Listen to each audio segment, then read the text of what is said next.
to Mooncast episode number 1. Today we're going to be talking about the new moon in Aquarius at 12 degrees. So to start off, what does it mean that the moon is new in Aquarius? You want to share some thoughts on this? Yeah, so going into the new moon, a lot of us, the previous one we experienced was the new moon in Capricorn, and you've got everyone kind of on the planning and setting goals and all the sort of New Year's resolutions bandwagon. um, but new moons in general, we get a chance to kind of do that goal setting and planning once every month because we have 12 to 13 new moons every year, and we can be treating each and every one of those as kind of like a fresh start. So rather than just setting these goals at the beginning of the year and then just not revisiting them and just kind of letting them fall by the wayside, we can do that every month and make sure they're still kind of in alignment with our intentions. So that's going to be the big time for planting seeds and making sure your goals are still in alignment with your intentions and what you want. I think what you said about having chances to start over is so important. The new moon in Capricorn generally happens around New Year's Eve, and that's of course the time when people are doing New Year's resolutions. And people are infamous for breaking their New Year's resolutions by the third week of January. And the reason for that, astrologically, is because the third week of January is the beginning of Aquarius season. Aquarius is pretty infamous for being the sign of the rebel and the renegade and the person who really just needs to do their own thing. And so it's rather easy to say that doing New Year's resolutions isn't going to work just because Aquarius is going to jump in and blow everything up. So, but that's not necessarily what Aquarius's motivations are. Aquarius and Capricorn are actually kind of teammates. They're kind of like one of those buddy cop teams where Capricorn is like the super serious one and like has to do everything by the book and by the right way. And Aquarius is a lot more interested in getting things done and ultimately making sure that things are sustainable while blowing things up at the same time. So it's kind of like um, when a planet is in Aquarius, it's going through this phase where it's kind of bumping around and banging around to see what breaks. And because if something breaks, it's not sustainable and it needs to be fixed. So um, people have the tendency to break out of their New Year's resolutions when Aquarius season starts because a lot of people do the same types of New Year's resolutions because they're listening to society. Capricorn has this kind of a collective energy when it isn't operating properly. And so if you decided that you need to lose 15 pounds because you're spending too much time on Instagram, Aquarius is going to come in with all of this body positivity stuff and like try to help you remember to love yourself because your motivations weren't about being your best self. They were about fitting in with society and meeting some kind of external standard that isn't your own.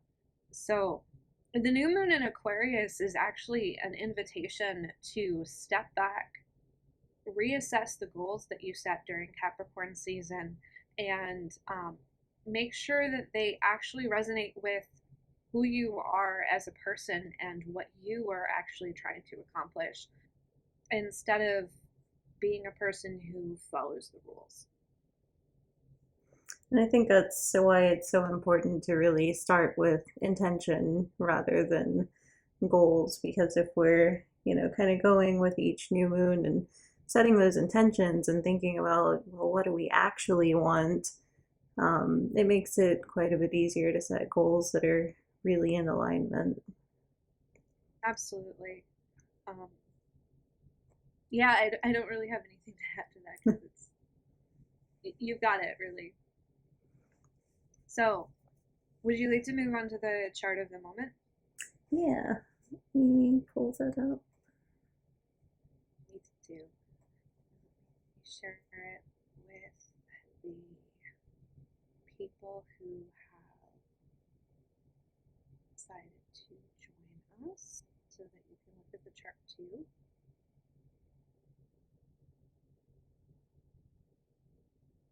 Yeah, so this one was really interesting because I pull this up and the first thing I see is just that Mercury and Pluto conjunction there on the IC. So just to make it clear what we're talking about, when the new moon happens, um, there is a chart for that moment. You can cast a chart for the moment when the new moon is exact, and it gives you an idea of the character of the transit. It tells you a little bit what the new moon or the full moon, if we're talking about a full moon, is going to be about for the collective. So yeah, I'm right there with you about that Pluto uh, Mercury conjunction right on the IC in Capricorn. What do you make of that? So we have this, well, with each new moon, the, sun and moon are obviously going to be really close together because that's when they're kind of on the same side. But it's almost like you have these two teams of planets. So you've got like this sun moon sun moon and Saturn conjunction over here in Aquarius, and then you've got this Pluto and Mercury just kind of on a completely different wavelength still back in Capricorn. And that, especially with Mercury being in retrograde, I'm kind of almost wanting to say that's, dealing with kind of bringing bringing issues of the mind, specifically ones that you've kind of pushed back and chosen to kind of ignore for the time being. It's almost kind of like this boomerang, because with Mercury in retrograde, it has a tendency to already, any planet going in retrograde kind of brings back issues that we need to revisit. But specifically with Pluto, there, these are very deep seated um, issues that are just we've really kind of shoved down, and it's like digging them up and kind of bringing them to light. Yeah, I absolutely agree. One of my favorite descriptions of Pluto comes from Stephen Forrest, and he said that Pluto is like if Darth Vader was a psychotherapist, and having Mercury and Pluto together is almost like talk therapy with Darth Vader. It's like we are going to get down to the very deepest issues. Like this could almost be a Luke, I am your father moment. Yeah, and especially with everything just being in the northern hemisphere down here, they're not going to be things that are immediately noticeable. Um, they're things that you're going to have to like really kind of turn inward for, and they're not going to be visible to other people unless you communicate that. And especially going back to that Mercury retrograde, we're a little quieter right now. So having that, on the IC is just, it's going to be something that's very, private and kind of close to your heart, and just really, yeah. So it's not like, I think you had been saying, you called it fireworks. We're not going to have the fireworks that you have, say, if it was in the southern hemisphere. The one exception to that is going to be the fact that Uranus is in the seventh house in this chart, and it is pretty close to being square the new moon, which means that um, we might be running into situations where, like you pointed out, on the one hand, lots of very deep, very quiet changes are going on. People are having these realizations deep down inside and they're not really talking about them.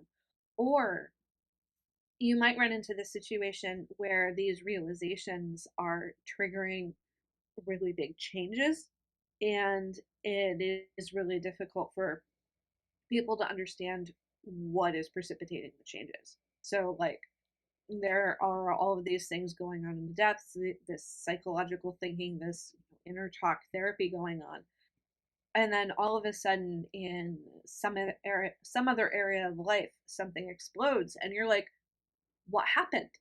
Why did this happen? And like if you look at the entire situation, and if you can do some mind reading, or if you are privy to your own uh, internal processes, you'll know that, you know, there was this realization that happened over here, and it made you realize that you have to change your life over here. But if you're dealing with somebody else who's going through some kind of explosive change, you might look at them and think that the way that they're behaving is absolutely and totally random. So one of the one of the things that I think is important with this particular lunation is to understand that it's going to be really difficult to know what is going on with other people. It's going to be um, really hard to know what kind of changes they're going through. And, you know, if you can talk things through, and if you're really patient about it, because Mercury is retrograde, like you pointed out, you might be able to understand what the explosions are about. But if you like snap to judging and assuming that you know what's going on, um, things are probably not going to be as clear as you want them to be, and you might be jumping to assumptions that are false. Mm-hmm. Yeah, and I think also kind of what Flames is pointing out, um, the and this is going to depend a little bit on where you are in the world, because we're talking about this chart here, and I cast this, I'm here in Texas. Um, Obviously, if you're in other places, either outside of Texas or in a different country, it's going to look a little bit different for you. So it is kind of important to see which house this is actually falling in for you. If what we're saying doesn't quite line up with um, what you understand. So like what I'm sorry, I say flames. What Kaz is saying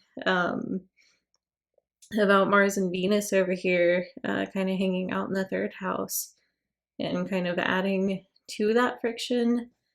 That's kind of, that's where that's a place that people, often associate with Mercury because of that communication. So we're having just more of that disconnect and lack of understanding because you've got these two planets pretty near each other that just, they're kind of on the same wavelength, but one of them is in a sign it doesn't really want to be in, and it's kind of having a rough start to the year.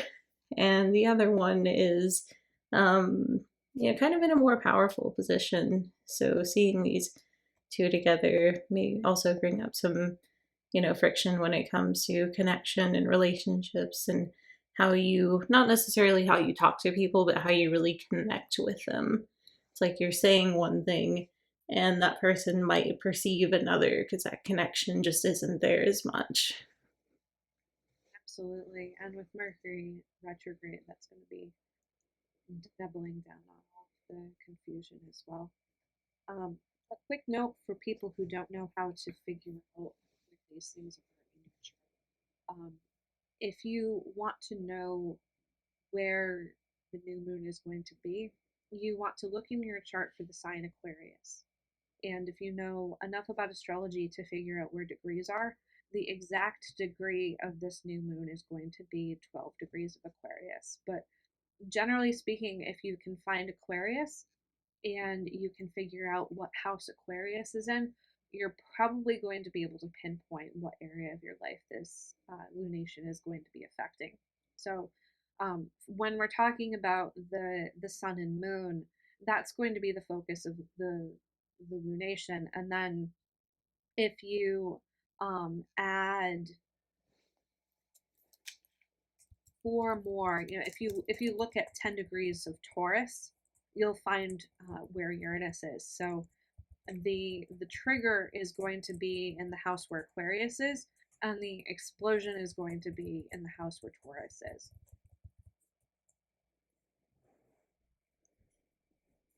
So, um, this might be a good moment to talk about who's going to be most affected by this lunation, I think. Yeah, probably starting with Aquarius. Yeah, if you have planets near 12 degrees of Aquarius, you're probably going to be feeling this one quite a lot. Second place for most in line to feel this new moon is going to be people who have planets at around 12 degrees of Leo. And if you have planets at around 12 degrees of Scorpio and Taurus, you're likely to feel this as well, especially if you have planets in Taurus because Uranus is there. And you might be feeling um, the Mercury Pluto stuff around this time if you have planets in cardinal signs. So planets at the end of um, Capricorn, Aries, Cancer, and Libra. So this is going to be an event that is going to hit 2/3 of the signs, which is really interesting. And another thing to bring up is if you have stuff in Aquarius, and like for me, I have Saturn at 16 degrees of Aquarius. So if you're going through a Saturn return right now, especially with that Saturn moon conjunction down there, you're gonna be feeling this one. Yeah, for sure.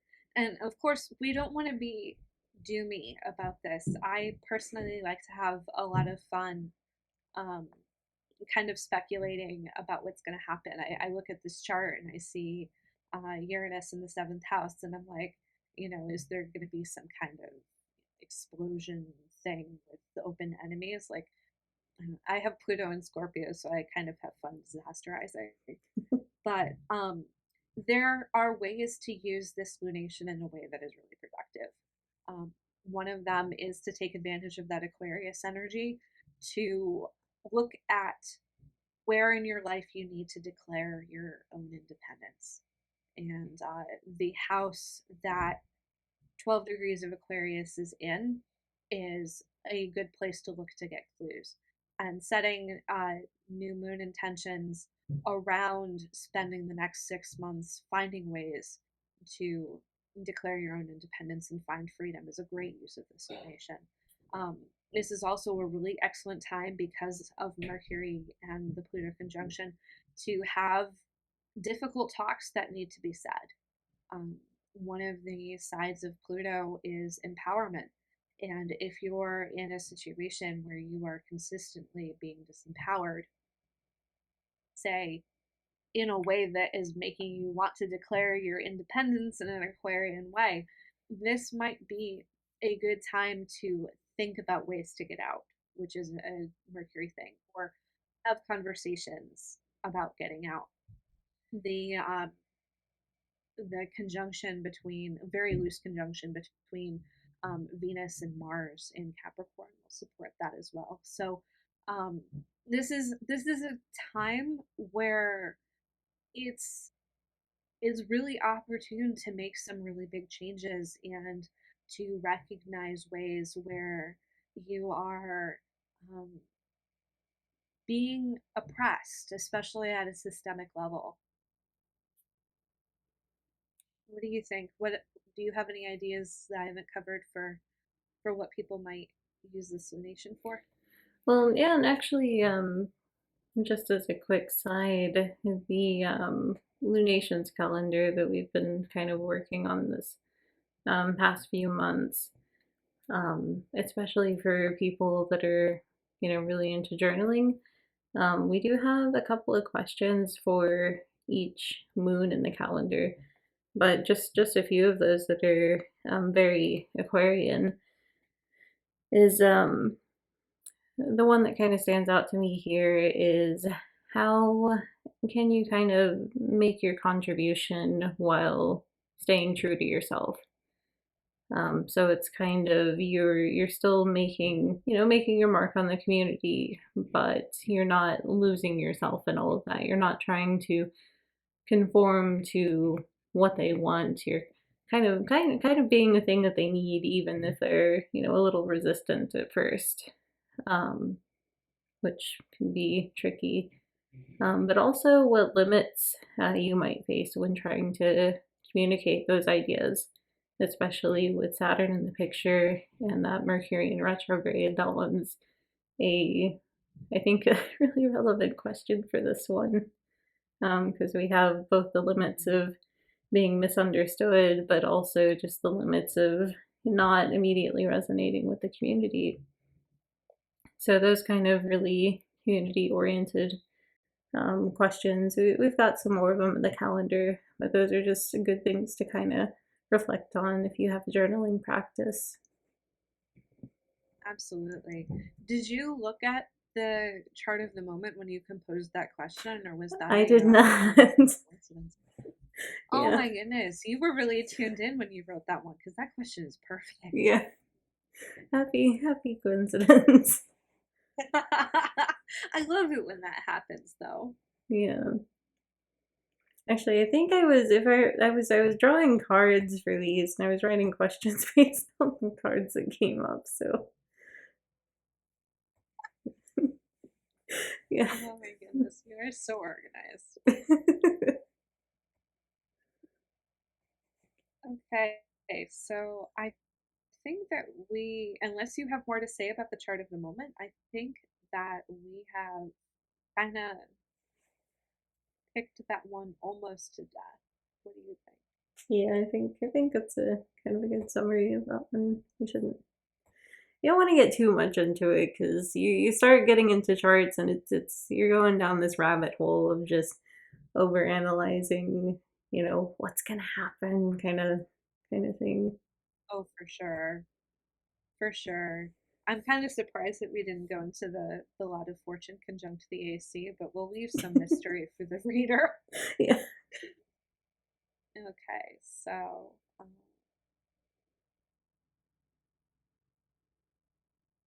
let's turn off the screen share. Okay.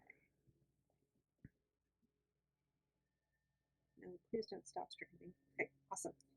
All right, so how are you going to be working with this lunation?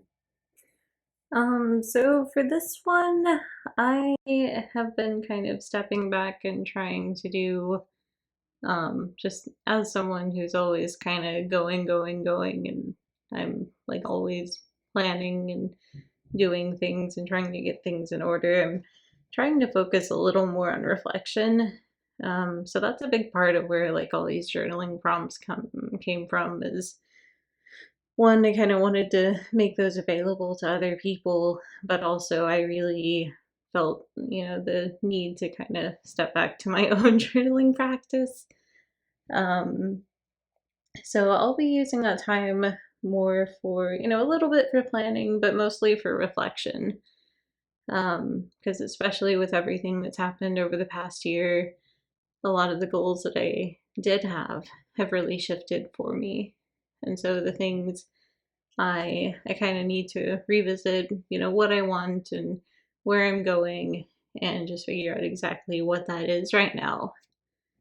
Because without going into too many details, my work life shifted quite a bit, and the opportunities I did have and the work that I was doing is just not available to me anymore. So a lot of those goals that I did have, I'm having to completely go in and say, well, I did want this, but that's not really an option anymore. Like this is just kind of blown up. So I'm really revisiting those and trying to see, okay, well, this is gone. What do I want at a deeper level? You me- Yeah, go ahead. you mentioned that this is going on during your Saturn return. What houses are Saturn and Uranus in for you? So yeah, that's also interesting. My Saturn is there in the fourth house. Um, so it is also I am revisiting a lot about um, kind of wanting to just pick up my roots and move. And so for me that's actually just it's about finding home within the limits of what I want. So a lot of that is related to home life and family connections and all that sort of stuff. And for Uranus, that one's in Capricorn. Yeah, 15 degrees of Capricorn in the 3rd house. Oh, not Uranus. I mean transiting Uranus. Oh, transiting Uranus. Sorry about that. No worries. Let's see. That's gonna be in Taurus. That's right. Yeah, it's good. So it's gonna be somewhere in my 7th house. Yeah, so that's gonna be dealing a lot with relationships and I'm trying to see if it was conjunct. Yeah, so it's not making any crazy aspects for me, but it is there hanging out in my 7th house. Actually conjunct my lot of spirit. So that's interesting. Which is also career related. So yeah. It's interesting. Like normally when you're looking at career stuff, you want to look at the 10th house or the 6th house, but if you've got the lot of spirit in the 7th house, that means that there's kind of a connection between relationships or partnerships and your life purpose. Mm-hmm. So it's if your work stuff has to do with relationships, it's kind of not surprising that the Uranian explosions are happening in your career. Mm-hmm. That's really interesting because like in your own relationship with that transit, you've got the like rumblings of a deep change going on in the subterranean realms that will translate into an explosion in your relationships. So it's like we've got, this thing going on in the collective, and also at the same time, like it is very much mirroring what's going on for you personally. Yeah, exactly. It's really weird. But the privileges of going through a Saturn transit, a major global Saturn transit while you're going through your Saturn return. Yeah. Yeah, and it was only recently I actually started looking at that lot of spirit again because it's in kind of an interesting place, but also when you see those kind of conjunctions, things can get a little interesting. I'll be honest, I don't do a whole ton with the lot of spirit myself in my practice because ultimately, let's be honest, everything really does kind of come down to us and our interests and our own interests in our charts. Mm-hmm. And in my chart, the lot of fortune is directly conjunct my midheaven and my Mercury, and my lot of spirit is directly conjunct my Saturn. And I looked at that in my chart and I was like, yeah, duh, tell me something that I don't know. And so I just haven't really thought about it since then. Yeah, that's fair. It's always interesting to me when people talk about their relationships with it when it's less directly obvious. Mm-hmm. But yeah, kind of going back to those new moon practices. That is very closely related to that area because that is honestly like 80% of what I've been journaling about lately is where do we actually want to be? What is home? Like what is even home anymore? Because I've got stuff like packed up in boxes, shoved in closets, and I'm just like not wanting to even unpack until I know what's going on.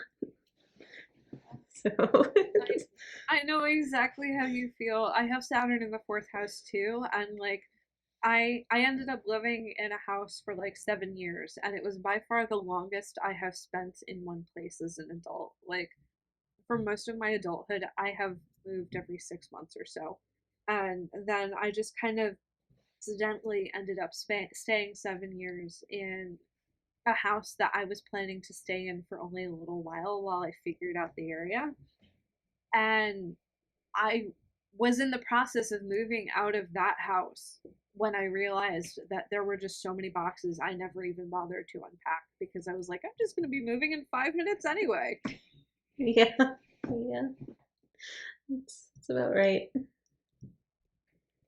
So for me, this new moon is going to be happening in my seventh house. So it's interesting that we're starting with this conversation, starting with this lunation, because we've got this like angular thing going on. Like you've got the fourth and the seventh, and I've got the seventh and the 10th. Oh, And okay. yeah, so this lunation is going to be conjunct my Jupiter. So I am thinking, when I'm thinking about how I'm going to use this lunation, I'm thinking about things like um, investing in partnerships, investing in relationships, expanding partnerships. Like it is so on time and on point for me to be doing this new podcast while this lunation is happening because like obviously this is a two-person podcast. It's a partnership relationship thing, so just getting on camera and investing in this is one way of like acting out the new moon in Aquarius thing for me. um, Mhm. but I'll be honest, I am one of those people who just cannot plan a new moon ahead. Like I can look at the symbolism and I can see, this is something that's in alignment with my values. This is something that I want to be doing. Um, so it's a good thing to do around this lunation. But I am going to wake up on the morning of the new moon and I have no idea whatsoever how I'm going to be feeling. And the feelings that I wake up with on the morning of the new moon are going to determine what kinds of Aquarian slash seventh house goals I'm going to be setting for the next 6 months. So the way I usually do on new moons is I uh, look at the lunation and I look at where it is in my chart and I think about the areas in which I am dissatisfied that have to do with the house of the lunation. So, in this case, I'm going to be thinking about where am I dissatisfied in my relationships? How do my current relationships and partnerships not match up with what I think that they should be? How are they making me unhappy? And then I do my best to visualize what an ideal will be, and that becomes um, a thing that I work on for the next 6 months. I set the intention that I'm going to at least see some progress by the time the full moon happens, and in this case, it'll be sometime in July when the sun is in Leo. So I have absolutely no idea what that picture is going to look like because for me actually being in the moment and experiencing the energy of the lunation in the moment is absolutely essential for understanding um, what goals I need to set and what I need to do. Every time I try to plan it out in advance, when I get to the full moon, I look at my intention and I'm like, who wrote this? Because it definitely wasn't me. Yeah, yeah, I get that as well. Do you find that it makes things difficult to have a hard time planning ahead? I mean, obviously, we have to be able to plan ahead a little bit because it is currently Capricorn season, and as we're recording this, it is January 18th, and the new moon is going to be on January 1st. So, like, clearly we're planning ahead, but like, does the need to be in the moment, like, does it bother you? It bothers the heck out of me. I think um it's a little bit different to me. I deal with it a little better just because I in true Moon and Capricorn fashion always have a plan B. So it's kind of like, yeah, I might have to readjust a little bit, but I still kind of have like a vague idea of where this is going. Um but also, I mean, yeah, I've got I've got all the earth energy in my chart. I've got all three signs here covered. So it's kind of just, if I don't have that sort of like concrete plan of what things are going, which is why this past year has been so insane for me, it's like I don't know what to do. I have to actually struggle not to shut down. So No. so yeah, no, the earth in my chart definitely wants that plan, but I have been learning, like, yeah, you really do have to be a bit more in the moment, and if you're not going to do at least that, just be a little more retrospective about things. So I was gonna say that I envy you because we both have Saturn ruled moons, which I think is amazing. You have the moon at Capricorn and I have the moon in Aquarius. And for me, having the moon in Aquarius means that plan B is I blew that bridge up already, so that bridge is blown up. oh. And yeah, when you really are in a situation where you need a plan B, the bridge is blown up, so what are you going to do about it is not exactly conducive to finding new ways across that river. That was an afterthought.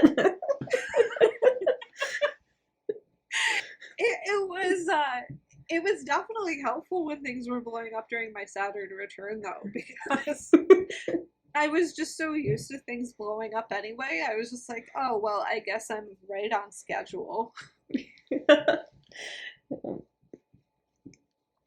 No, I got it. I gotta have that plan B. I can't blow up the bridges. Oh, my Taurus sun is envying you so much because because I have that Taurus sun in the 10th house and it's like the most public thing around me.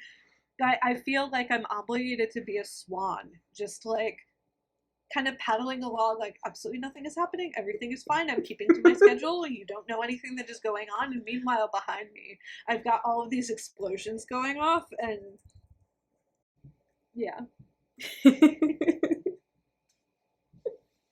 exactly, exactly. The dog with the house on fire. This is fine. So this is absolutely fine. And so, of course, the moon is going to be in Aquarius, so we might be experiencing a little bit of that in the collective. Things might be coming out in one sphere, and everybody else is scrambling around to go, all right, so Bobby just set off a pipe bomb in the bathroom. How are we going to make sure the house doesn't fall down? Ready, set, go. But everything's going to be fine. Yes, that's a mood. That's a mood. So on that note, we took some questions from my Patreon patrons that we said that we would cover during the podcast. Would you like to move on to that segment of the show? Yeah, let's go ahead with those. Okay, so we've got 2 questions, and if we have the time and energy, we'll take some questions from the people who are attending this live, which we're very grateful for. I think I can speak for both of us. The first question that I have is, does your new moon activity change with the sign? Would you like to take that one first? Sure. So I think for me, I have not been quite as intentional about kind of really setting aside those activities, especially like, the past year I wasn't even doing journaling, but I did notice just kind of in retrospect what I was doing on those moons did really line up with that energy. So even though I hadn't like really set those intentions for whatever I was doing, whether it was, spell work or, working with certain just kind of working with certain energies or that kind of stuff. I did notice that the things I was doing they seemed intentional, but I didn't plan for it that way. So, but I think going forward, I am trying to be a bit more mindful of that and just kind of like set something a bit more specific based on the lunation. I love what you said about things happening that just happen to be on theme. Um, because that realization was actually a really, really huge insight for me and inspiration for the practice that I have now. I realized that things that I was doing at the new moon were seeds that I was planting that were going to sprout 6 months later. And I noticed that though I could definitely see connections between what I was planting at the new moon and what I was harvesting at the full moon, they were definitely not seeds that I wanted to be planting. And one of the things that I really needed to do, one of the things I really needed to change was I needed to get intentional about making sure that I was doing something that was in alignment with the new moon, that was leading me in a direction that I wanted to be going in, so that I wouldn't be accidentally self sabotaging at the new moon. And that worked out for me that way, I think, because I have some very difficult aspects to the moon in my chart and some difficult planets involved. Both of the malefics, Saturn and Mars, both make aspects to my moon. And so um, I am just, as an individual person who needs to be really intentional about the way that I work with the moon. So I sat down and I made this system for every new moon, sitting down and setting intentions and uh, keeping them on my phone in a way that I can keep track. And then I published those things as the Moon Dream Manifestation Journal because I knew that if I published it and I said this is what I do, then I would have to actually do it because otherwise I would be a snake oil salesman and a liar. So I did test it out before I sold it. I did it for quite quite a while for me, um, but it has become an absolutely indispensable part of my process because I am starting to come to the point where I've been doing this pretty consistently um, for I don't know, months. It feels like years. What is time anymore? And I am starting to notice some really positive effects. Um, when we're recording this, this is a day after the full moon in Cancer, and Cancer is in a really difficult place for me, and I am just starting to notice um, ways in which a very exasperated intention that I set 6 months ago are starting to come to fruition. And just like I wasn't consciously working to bring my bad intentions about, I haven't been consciously working to bring my good intentions about either because I haven't known how. And I'm still making progress anyway. So, probably the shortest answer to the question is that I cannot modify my process too much with the new moon because if I don't set those intentions, I have learned that for me, bad things will happen. So I have to be actually quite rigid about making sure that I am doing the minimum required to take advantage of that energy. But like I said, that's me. Um, that your mileage is definitely going to vary. It is very unlikely that you're going to have the same um, energies going on in your chart that put me in a position where I really need to do that.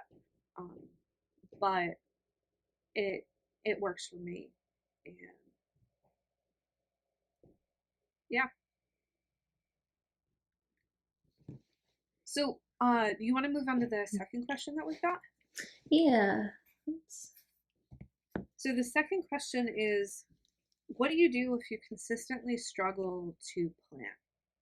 So we've talked about this a little bit, but we might want to dive into it a little bit more. Yeah, so as far as planning, there are certain types of people that can take that planner and just chunk it out the window, and just really kind of do things on a whim and more, kind of what I was talking about previously is doing things a bit more retroactively. Um, and so that's kind of where journaling and well, even the Moon Dreams journal that you were talking about, that kind of looking back at the themes that happened on those moons, just really kind of looking for those patterns and seeing how they play out so you can at least understand it. Um, that's kind of a good place to start. Let's see. I don't have it with me.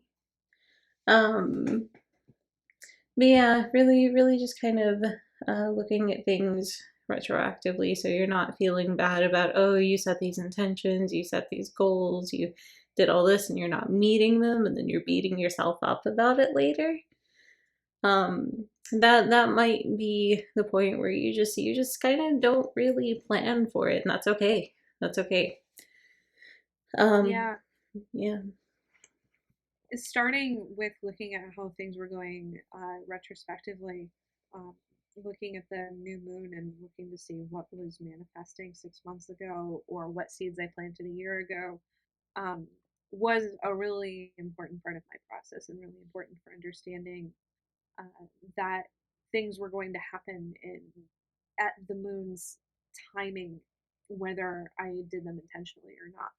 And Mhm. I probably spent a lot more time, frankly, than I needed to, looking at what happened before and seeing how it played out in the present. You know, what did I plant at the new moon? What am I harvesting at the full moon? What did I release at the full moon? What is it enabling me to plant again at the new moon? But I found that practice, even though I have to be really proactive, I found that retrospective practice like absolutely invaluable. And for some people, that might be enough. Like, one of the things about the moon is that it is, well, it's not the sun. It is not regular and bright and clear and rational.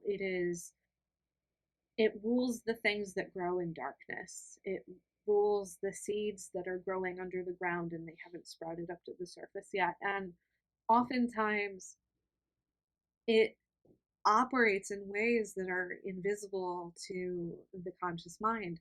So you might have an incredible moon practice and have no idea because all of it is happening at this subterranean unconscious level.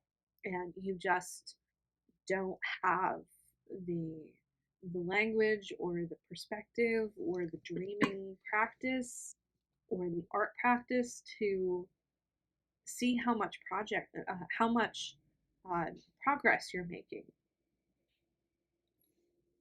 Yeah, and I think that's just, really a big part of going back and looking at those patterns because yeah, a lot of times you're doing a lot more than you realize, especially if you have, lots of northern hemisphere planets and, aspects with the moon.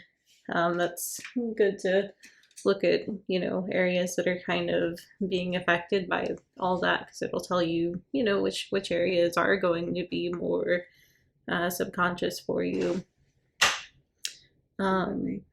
but also kind of going back to the question because obviously if I just said don't plan beforehand, that would be kind of a cheeky answer.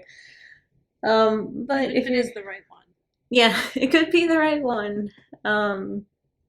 But if you are actually just wanting to make planning a part of your process, um, a lot of it is just consistency because, going back to the New Year's resolutions thing, if we're only setting goals, like big goals, once a year, of course we're never going to think about it the rest of the year. Like, you do it once a year and then it goes to the back burner. It's just not going to come up again. Um, And it's kind of the same thing with the new moon, even, because once a month is really not, it's not enough to be, for a lot of people, to really build that routine. Um, a lot of times, to really make something a habit and um, just get in the habit of doing it regularly, um, that might look at increasing, doing things week to week or day to day. And we've kind of been talking about that on Discord quite a bit lately with the like the planetary correspondences with the days and hours. Is just finding that thing that you really kind of want to plan for or analyze or whatever you want to do with that, and looking at the days. Um, so, like, if you want to build a self care routine, for instance, if self care is one of your goals, looking at Monday, it's the day of the moon, but also looking at those hours you have every day that kind of correspond with the moon. And you having that option, it just lets you do smaller things but more regularly. So you're not contributing too much time to it, but you're keeping it at the front of your brain. So. I love how you're bringing the planetary hours into this. One of the big practices that people in our community participate in is using the planetary days and hours to work more intentionally with the planets. Um, some people call it planetary remediation. And I won't go into a lot of technical detail about what planetary days and hours are. If you if you want to learn more about it, you can talk to my therapist. Um, but the basic gist is that every day of the week belongs to one of the planets, and um, several times a day, each of the planets has the opportunity to um, collaborate with the planet of the day to be the lord of the hour. And so it means that um, one of the things that we do is a few of us have apps on our phones that have a notification up all of the time that tell us that, for instance, well, mine crashed at the moment, so I'm going to have to reopen mine to figure out what planetary hour it is. Thank you, Mercury retrograde. Yay. But it means that every time we pick up our phones, oh, fantastic, it's the moon hour. Oh, I love that. So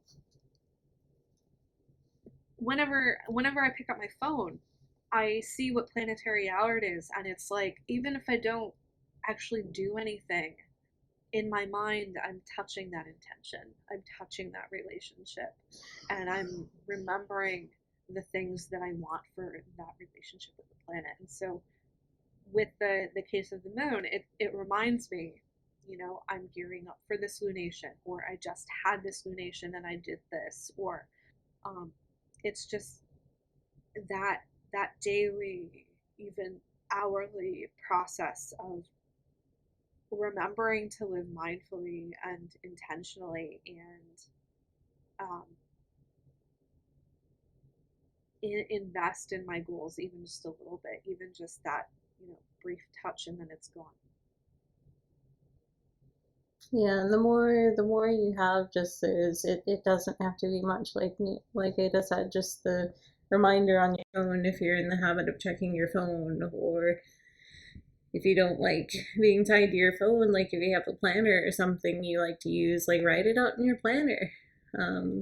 Take the planet you want to work with, or if you have a certain time of day, just write down that time each day, and note what planets are associated with that hour every day, and just look for times you can work with it, because it's all about just kind of having that reminder so that stays at the front of your mind. There are some people who work more with the moon's waxing and waning than they do with the new and the full moon.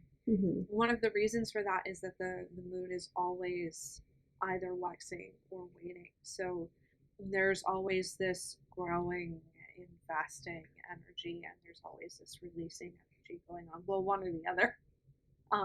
So if you're a person who has a really hard time with, the fact that the new moon is January 31st at this time, and you work better with more of a tidal system where you're thinking in terms of, you know, the moon going in and the moon going out, that might be a better way of working with the moon for you than thinking in terms of these two very important um, moments with the lunations twice a month that you have to check in with every time. Mhm. Yeah, and I think, let's see, I had one other question I took from someone earlier because I told some other people we were going to be doing this. Fantastic. While you're doing that one, people who are attending live, if you have any questions, type them in now so that we don't have to wait for you. And if you don't have anything by the time we're ready to answer it, then um, we'll just assume that you don't have anything. So I have two questions.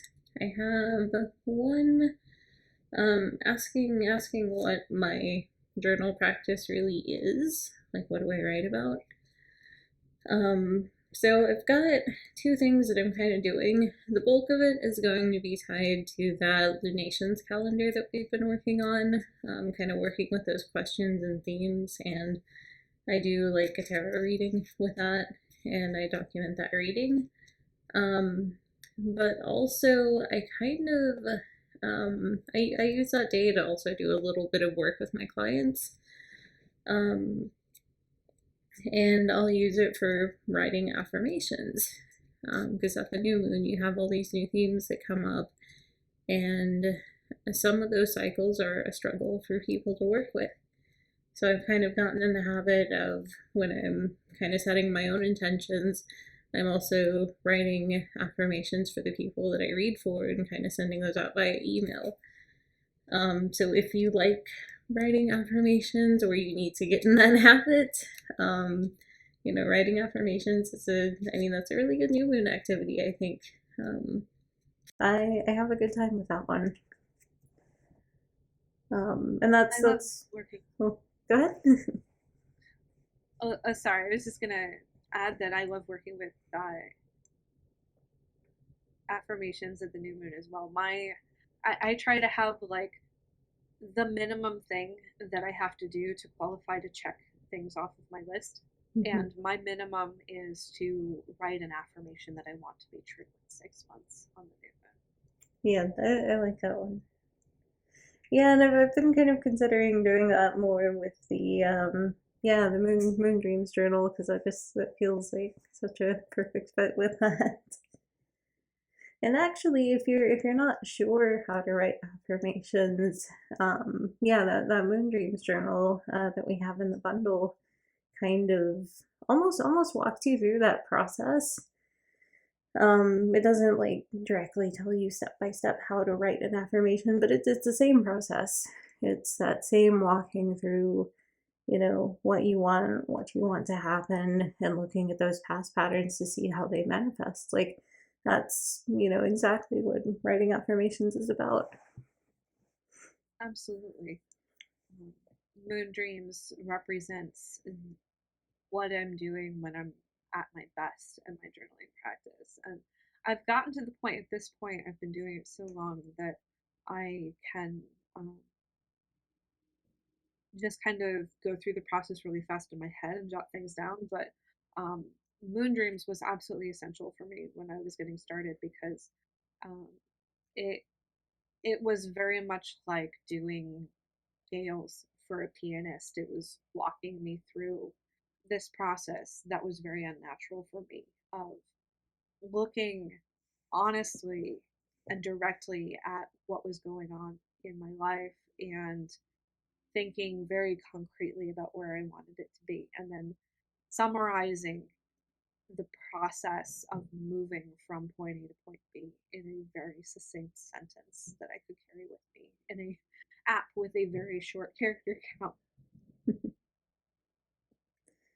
Yeah, and I guess one more question I had, and somebody had emailed me about this last month, and I just completely missed the email, so I'm revisiting this one. But the other one was about this is someone who kind of struggles with setting foundations, which is a problem despite all the earth in my chart that I share. um, grounding and setting foundations are an issue that I do really struggle with from time to time, and that is another big new moon theme, because especially with, like, going back to the new moon in Capricorn, that's an earth sign.